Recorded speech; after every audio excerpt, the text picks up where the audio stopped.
Hello friends, GK गुरुजी अड्डा के YouTube channel पे आप सभी का हार्दिक स्वागत है। प्यारे साथियों, आज हम लोग EMRS टीचिंग एप्टीट्यूड के टॉप 100 एमसीक्यूज देखेंगे। लेकिन मैं आपको बता देता हूँ, ये जो टॉप 100 एमसीक्यूज हैं इनको हम दो पार्ट में देखेंगे। आज सिर्फ पहले 50 एमसीक्यूज हल करेंगे, कल की वीडियो में अगले 50 को। और अगर इसका PDF चाहिए तो टेलीग्राम चैनल का लिंक डिस्क्रिप्शन में और कमेंट बॉक्स में है, जाके जुड़िए, वहां पे इसका फ्री PDF आपको मिल जाएगा। क्लास शुरू करने से पहले आइए कुछ मोटिवेशन लाइन के साथ अपनी क्लास को स्टार्ट करेंगे। किसी ने क्या खूब कहा है दोस्तों, खुद को इतना मजबूत बना ले, हर मुश्किल का हल निकाल ले, रुकना नहीं किसी भी हाल में, बस अपनी तकदीर बदल ले। ये आपके लिए है। इसी लाइन के साथ, इसी जुनून के साथ आइए अपनी क्लास को स्टार्ट करते हैं और बहुत अच्छे तरीके से समझते हुए चलेंगे। पहला प्रश्न है दोस्तों, शिक्षण का प्रमुख उद्देश्य क्या है? जो शिक्षण होता है उसका उद्देश्य क्या है? अंक प्राप्त करना ही शिक्षा है? आप मुझे ये बताओ। अंक प्राप्त करना तो बिल्कुल शिक्षा नहीं है। तो क्या ज्ञान का हस्तांतरण? हस्तांतरण का मतलब होता है कि दो व्यक्ति हैं, इनके बीच में ज्ञान का ट्रांसफर होना, एक दूसरे को आदान प्रदान करना। बिल्कुल ठीक है। परीक्षा पास करना, क्या सिर्फ परीक्षा पास करना ही होता है शिक्षण का कार्य? नहीं। अनुशासन बनाना, क्या अनुशासन बनाना ही होता है? नहीं। ज्ञान का हस्तांतरण करना। ठीक है, चलिए दूसरा प्रश्न क्या कर रहा है, अच्छा शिक्षक कौन होता है? अब आप देखिए, जो कठोर होगा, जो हर बच्चे को डांटता फिरेगा, क्या वो एक अच्छा शिक्षक होगा कभी? आप कहेंगे बिल्कुल नहीं। जो विद्यार्थियों से प्रेम करता हो, हाँ ठीक है, शिक्षक का दायित्व होता है कि बच्चों के साथ प्रेम करना। जो सजा देता हो, भैया सजा देगा तो बच्चे के साथ अगर प्रेम नहीं करेगा तो बच्चे कैसे एक्टिव होंगे? सजा देगा तो बच्चे एक्टिव ही नहीं होंगे क्लास में। जो केवल पाठ पढ़ाए, केवल पाठ पढ़ाने वाला शिक्षक नहीं होता है दोस्तों। तीसरा क्या है, शिक्षण प्रक्रिया का प्रथम चरण है। सबसे पहला चरण क्या होता है? शिक्षण प्रक्रिया का सबसे पहला चरण है योजना बनाना। अब मैं यहां आपसे एक क्वेश्चन और पूछूंगा, शिक्षण प्रक्रिया में कुल कितने चरण हैं? कुल कितने चरण हैं, ये आप लोग कमेंट करेंगे। और दूसरा क्वेश्चन मैं आपसे पूछता हूं, उनके नाम, उनके नाम। जितने लोग वीडियो देख रहे हैं जरा वो कमेंट बॉक्स में इसका उत्तर हमें देंगे, तो कल की क्लास में मैं इसका उत्तर आपको बताऊंगा पहले, फिर आगे चलूंगा। आज आपको देना है। क्वेश्चन नंबर 4 पर चलते हैं। प्रभावी शिक्षण का आधार क्या है? आप सभी को बताना है। जो एक अच्छा शिक्षण कार्य होता है उसमें क्या चीजें प्रभावी है? शिक्षक का व्यक्तित्व तो बिल्कुल प्रभावित करता है भैया। उसका जितना अच्छा व्यक्तित्व होगा बच्चे पर, उतना अच्छा उसका प्रभाव पड़ेगा। विषय की गहराई, भाई शिक्षक है, अगर वो साइंस का टीचर है तो उसको साइंस की अच्छी समझ होनी चाहिए, गहराई से नॉलेज होना चाहिए। बिल्कुल सही है। अगला है विद्यार्थियों की रुचि। बिल्कुल, शिक्षक का दायित्व होता है कि विद्यार्थियों की रुचि के अनुसार ही टॉपिक को लेके चले, नीरसता ना रखे सब्जेक्ट को, इतना सरल, इतना सहज, इतना आसान बना दे कि बच्चे उसे सीखने के लिए लालायित हो जाए। उपरोक्त तो सभी ऑप्शन नंबर डी हो जाएगा। ठीक है, चलिए अगला प्रश्न है, शिक्षक का सबसे बड़ा गुण क्या है? सहनशीलता, बिल्कुल ठीक है। कठोरता, तो कठोरता नहीं होना चाहिए। अनुशासनहीनता शिक्षक में नहीं होनी चाहिए। आत्म प्रशंसा, खुद की ही प्रशंसा नहीं करनी चाहिए, मैं तो ऐसा पढ़ाता हूं कि मेरे जैसा पूरे स्टाफ में कोई नहीं पढ़ा सकता, नहीं, ऐसा शिक्षक को नहीं होना चाहिए। शिक्षक का मतलब सहनशील होना चाहिए, अपने स्टाफ के प्रति, अपने बच्चों के प्रति, अपने विभाग के प्रति उसे सहनशील होना चाहिए। ठीक है, चलिए क्वेश्चन नंबर 6, शिक्षा का अर्थ क्या है? पढ़ाना है? नहीं, केवल पढ़ाना नहीं है। परीक्षा करवाना है? नहीं, परीक्षा करवाना नहीं है। सर्वांगीण विकास करना है। ये एक बच्चा है, इस बच्चे का सर्वांगीण विकास करना ही एक शिक्षा का प्रमुख दायित्व होता है। सिर्फ पढ़ाना ही शिक्षा का दायित्व नहीं है, वरना विषय को रटाना। ऑप्शन नंबर सी के साथ आप लोग जाएंगे। अगला प्रश्न है, शिक्षण का अंतिम उद्देश्य क्या है? अंतिम उद्देश्य क्या अंक प्राप्ति है? ना भैया, व्यवहार में परिवर्तन लाना। क्या है? व्यवहार में परिवर्तन लाना। लर्निंग बाय डूइंग, करके सीखना, क्योंकि जब वो करके सीखेगा तो उसके व्यवहार में ऑटोमेटिक परिवर्तन आएगा। तो दूसरा आपका सही है, पदोन्नति भैया पदोन्नति नहीं है, प्रतियोगिता नहीं है, ये याद रखिएगा। ऐसे ऐसे शब्द आएंगे, इसलिए मैं छोटे छोटे प्रश्नों को भी लेके आया हूं। अनुशासन का अर्थ क्या होता है? डर। भैया अनुशासन का अर्थ केवल डर नहीं है। डर, अनुशासन एक अलग कॉन्सेप्ट है, डर एक अलग कॉन्सेप्ट है। जैसे कक्षा में बच्चे अनुशासन में रहते हैं, लेकिन वो टीचर से क्वेश्चन पूछने से नहीं डरेंगे। लेकिन डर ऐसी चीज होती है कि बच्चे कक्षा में रहेंगे और अध्यापक से प्रश्न नहीं पूछेंगे। दोनों में ये डिफरेंस होता है। नियंत्रण तो ये भी नहीं होता। स्वानुशासन होता है, खुद पर नियंत्रण रखना ही क्या है? स्वानुशासन होता है। ठीक है, चलिए प्रश्न संख्या 9। अच्छा शिक्षक अपने विद्यार्थियों के प्रति कैसा होगा? बिल्कुल दयालु होता है। क्या पक्षपाती होगा? बिल्कुल नहीं। वो एक बच्चे का दूसरा पक्ष दूसरे का नहीं, ऐसा नहीं करता। वो उदासीन नहीं होता, असंवेदनशील नहीं होता है। ठीक है, चलिए शिक्षण में फीडबैक का कार्य क्या होता है? फीडबैक का मतलब होता है दोष बताना नहीं, फीडबैक का मतलब होता है सुधार करना। जो कमी है बच्चे में, उस कमी को दूर करना, यही होता है फीडबैक। ठीक है, ना तो डांटना होता और ना ही सजा देना होता है। क्वेश्चन नंबर 11 की तरफ चलते हैं। शिक्षण का केंद्र क्या होता है? तो हमेशा छात्र होता है, याद रखिएगा। ठीक है, शिक्षण का केंद्र हमेशा छात्र होता है। ठीक है, और जो शिक्षक है वो एक क्या है? सहयोग करता है। क्या है? सहयोग करता है। ठीक है, चलिए कौन सा गुण शिक्षक में नहीं होना चाहिए? कौन नहीं होना चाहिए? तो जो होना चाहिए वो गलत हो जाएगा। सहानुभूति बिल्कुल होनी चाहिए, घमंड नहीं होना चाहिए, धैर्य होना चाहिए, आत्मविश्वास होना चाहिए। तो घमंड उसमें नहीं होना चाहिए। जब भी नहीं वाला क्वेश्चन है तो नहीं को हमेशा हाईलाइट करके ही उत्तर दीजिएगा। ठीक है, शिक्षण का मुख्य तत्व क्या होता है? बताइए। समझाना, अनुकरण। अनुकरण का मतलब होता है याद कराना, तो याद कराना नहीं होता है। समझाना वो तो ठीक है। संवाद, सबसे मुख्य तत्व पूछा, मुख्य तत्व।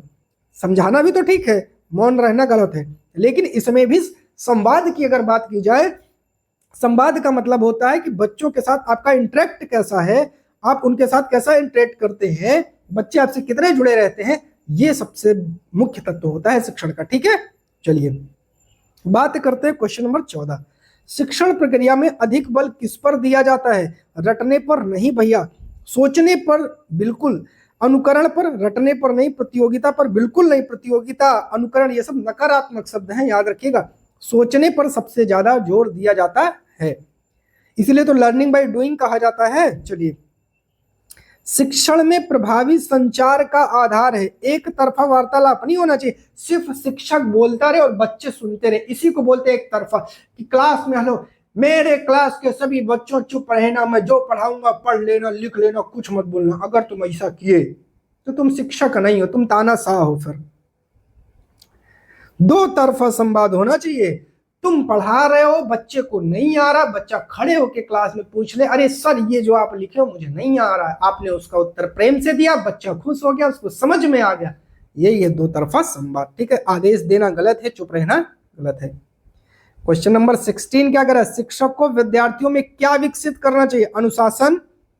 अनुशासन तो ठीक है, लेकिन उससे बेस्ट आंसर है रचनात्मकता, क्रिएटिविटी उनके अंदर लानी चाहिए, ताकि वो चीजों को विभिन्न डायमेंशन से सीख सके। ठीक है, चलिए शिक्षण का सबसे जो बड़ी सफलता है वो क्या है? परीक्षा का परिणाम नहीं, सिर्फ परीक्षा का परिणाम नहीं है, विद्यार्थियों का व्यवहार में परिवर्तन। बिल्कुल, अभिभावक की प्रसन्नता और प्रशासन की संतुष्टि दोनों गलत है। जब हम अपने विद्यार्थी के व्यवहार में परिवर्तन कर रहे हैं तो एक हम अच्छे सफल शिक्षक के रूप में जाने जाएंगे। बात समझ में आ रहा है? चलिए प्रश्न पूछना किसका भाग है? नियंत्रण का भाग है? नहीं, शिक्षण कौशल का भाग है, ना तो अनुशासन का है और ना ही मौन विधि का है। ठीक है, चलिए शिक्षण में कौन सा दृष्टिकोण श्रेष्ठ है? तो हमेशा जो विद्यार्थी केंद्रित होगा। हमेशा याद रखिएगा, जो साइकोलॉजी आप पढ़ते हैं उसमें जो लर्निंग आप करेंगे, जो भी टीचिंग आप करेंगे, हमेशा वो छात्र केंद्रित होगा, याद रखिएगा। ठीक है, चलिए अच्छा शिक्षक हमेशा सिखाने वाला, सीखने वाला, कठोर और भावुक। अब देखिए कठोर और भावुक तो होगा नहीं। अब आप कंफ्यूज होंगे कि सर हम ए के साथ जाएंगे कुछ कहेंगे सर हम बी के साथ जाएंगे। यहाँ लिखा एक अच्छा शिक्षक हमेशा सिखाने वाला। तो मेरे प्यारे शिक्षक तो हमेशा ही सिखाता है, उसमें कोई डाउट नहीं है। ये ऑप्शन नहीं लगाओगे आप एग्जाम में, हमेशा आप बी के साथ जाओगे। एक अच्छा सीखने वाला होना चाहिए, क्योंकि आप जितना अच्छा सीखेंगे उससे अच्छा सिखाएंगे। हमारी बात को समझिएगा। तो शिक्षक हमेशा सीखने वाला होना चाहिए। शिक्षा हमेशा जीवन पर्यंत चलती है, व्यक्ति हमेशा जीवन पर्यंत लर्निंग करता है। तो जो शिक्षक है वो हमेशा उसको सीखना चाहिए ताकि वो और अच्छा सिखा सके। ठीक है, चलिए। शिक्षण का सर्वोत्तम तरीका क्या है? लेक्चर विधि। भैया क्लास में आए और बच्चों को सुना के चले गए, यही तो है लेक्चर विधि, कि तुम सब मौन रहोगे, मैं ही बोलूंगा, सुन लेना बस। ये गलत है। संवाद विधि, बिल्कुल। संवाद का मतलब होता है मैं कुछ बोलूं तुम कुछ बोलो, दोनों मिलकर रचना करें। अर्थात किसकी? एक कविता की। अर्थात तुम भी कुछ बोलो मैं भी कुछ बोलता हूं, हम दोनों मिलकर एक रचना करेंगे, एक बेहतरीन कंटेंट का निर्माण करेंगे। रटना गलत है, मौन गलत है। ठीक है प्यारे, चलिए क्वेश्चन नंबर 22 की तरफ चलते हैं। एक प्रभावी शिक्षक कैसा होगा? हमेशा एक प्रेरणादायक होता है, डराने वाला, निष्क्रिय नहीं होता है प्यारे, और कठोर नहीं होगा, याद रखिएगा। ठीक है, चलिए। शिक्षक का व्यवहार होना चाहिए निष्पक्ष होना चाहिए, बिल्कुल पक्षपाती नहीं होना चाहिए, शुष्क नहीं होना चाहिए और कठोर नहीं होना चाहिए। क्वेश्चन नंबर 24, शिक्षण का मूल्यांकन कब किया जाता है? केवल अंत में गलत है, केवल आरंभ में गलत है, हर चरण पर। जैसे आपने आज पाठ 1 पढ़ाया, मूल्यांकन करिए। पाठ 2 पढ़ाया, मूल्यांकन करिए। पाठ 3 पढ़ाया, मूल्यांकन करिए। अब आपने मूल्यांकन किया, पता चला कि पाठ 2 में 50 बच्चों को नहीं आ रहा है, पाठ 1 में केवल 1 या 2 बच्चों को समस्या है, पाठ 3 में केवल 1 या 2 बच्चों को समस्या है। तो आपका दायित्व है कि 1 और 3 पर हल्का फोकस, लेकिन पाठ 2 को 2 से 3 बार बहुत अच्छे तरीके से बच्चों को समझाना है। ठीक है, चलिए क्वेश्चन नंबर 25 पर चलते हैं। शिक्षण का उद्देश्य है क्या? रोजगार दिलाना? नहीं, व्यक्तित्व का विकास करना होता है। ठीक है, पर्सनालिटी डेवलपमेंट होता है। ठीक है, चलिए शिक्षक का वास्तविक उद्देश्य क्या होता है? आइए देखते हैं। एक शिक्षक का वास्तविक उद्देश्य होता है विद्यार्थियों का मार्गदर्शन करना, ना तो नियंत्रण करना, ना केवल पढ़ाना, ना नियम बनाना। ठीक है प्यारे, चलिए। शिक्षा का शाब्दिक अर्थ क्या है? ज्ञान देना? नहीं। बाहर निकालना? नहीं। अंदर शिक्षा का, हाँ, बाहर निकालना। ठीक है, अंदर भरना नहीं, केवल जानकारी देना नहीं। तो आप किसके साथ जाएंगे? बी के साथ, बाहर निकालना। क्यों बाहर निकालना? क्योंकि आपके अंदर जो चीजें हैं उसको हमें बाहर लाना है, उसको निखारना है, उसको दुनिया को दिखाना, यही तो है शिक्षा। क्वेश्चन नंबर 28, शिक्षक का सबसे बड़ा हथियार क्या होता है? अनुशासन? नहीं, प्रेम होता है भाई, प्रेम सबसे बड़ा हथियार है। शिक्षक को कक्षा में अधिक ध्यान किस पर देना चाहिए? कमजोर विद्यार्थियों पर? नहीं। मेधावी विद्यार्थियों पर? नहीं, सभी पर समान रूप से। अगर ये बच्चा कमजोर है और ये बच्चा टॉपर है तो हमें इस पर भी समान दृष्टि रखना है और इस पर भी, ना तो इसके अंदर निगेटिव थॉट आए ना तो इसके अंदर निगेटिव थॉट आए। ठीक है, चलिए क्वेश्चन नंबर 30 कह रहा शिक्षा का सर्वोच्च लक्ष्य क्या है? आजीविका, नौकरी नहीं है, नैतिक विकास करना होता है व्यक्ति का। याद रखिएगा कि शिक्षा का ना तो प्रतियोगिता है ना अनुशासन, नैतिक विकास करना होता है। क्वेश्चन नंबर 31 कह रहा शिक्षण कौशल में सबसे महत्वपूर्ण तत्व कौन सा है? वो संप्रेषण कौशल होता है। ठीक है, याद रखिएगा सबसे महत्वपूर्ण है ये। यदि विद्यार्थी कक्षा में ध्यान नहीं दे रहा तो शिक्षक को क्या करना चाहिए? डांटना चाहिए? नहीं। कक्षा से बाहर भेजना चाहिए? नहीं। कारण जानना।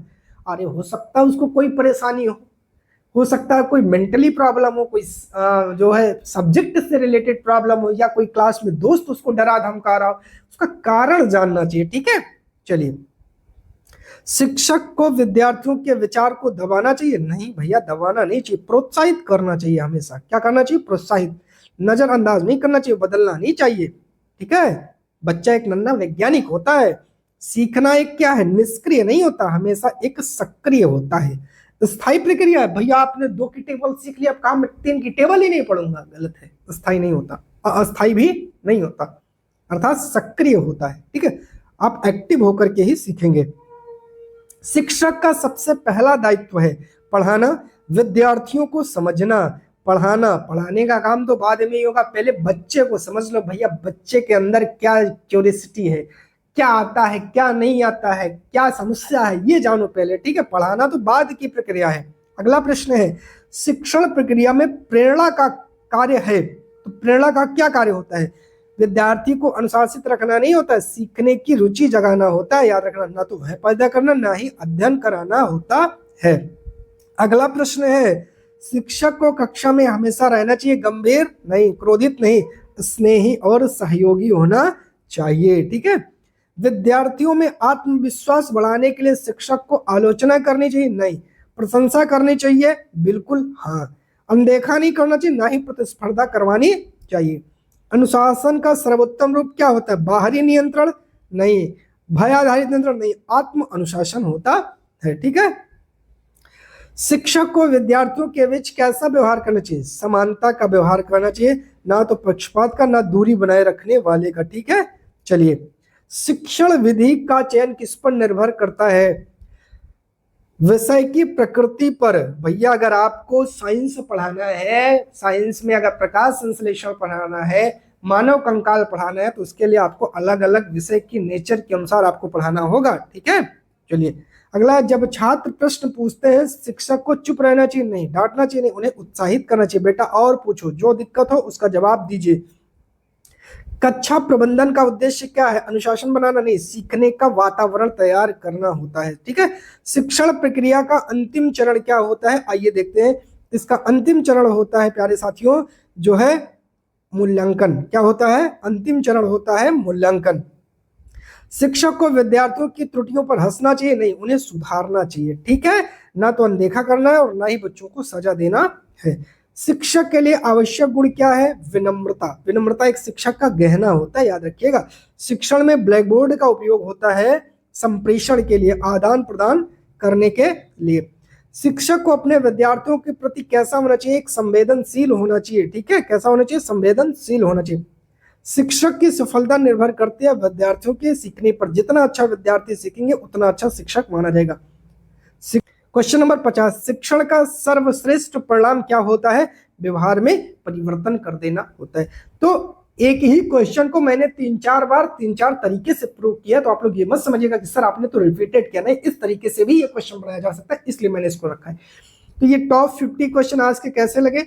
कल फिर आपको टॉप 50 क्वेश्चन मिलने वाले हैं, ठीक है। 2 पार्ट में हम इसको कवर करेंगे। आज का सेशन कैसा लगा कमेंट करके बताइएगा। वीडियो को लाइक अवश्य जरूर करिएगा। बहुत बहुत धन्यवाद प्यारे साथियों।